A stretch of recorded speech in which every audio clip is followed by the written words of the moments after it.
I understand why people cut themselves. A physical manifestation of a pain you can't see. It's funny how bothered we are by those tiny scars. Oh my God, how could they do that to themselves? What? These mere scratches? Why do you mourn flesh scored a millimeter deep when my body is broken?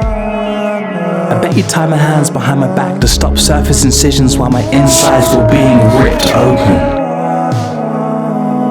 Do you only care about what you see?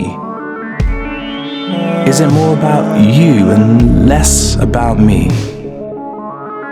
Does it bother you? Do these cuts remind you that people are cruel and this world is filled with suffering?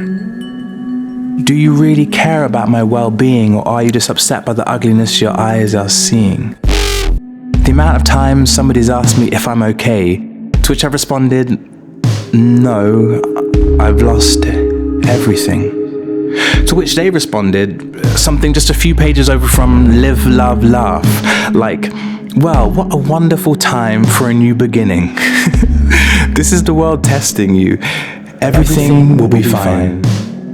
Before awkwardly scurrying away or changing the subject.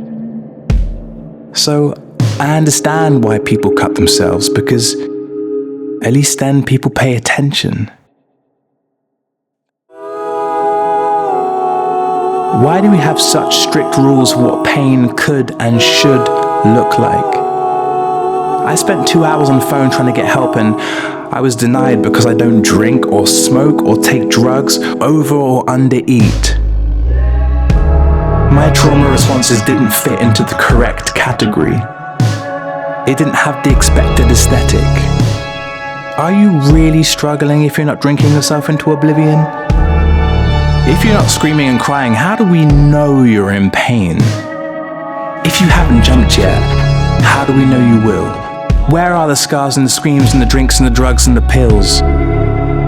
Where is the physical evidence?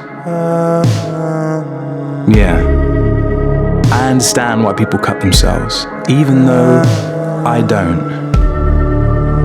So when you look at those around you, don't expect their pain to fit neatly into a box to be given.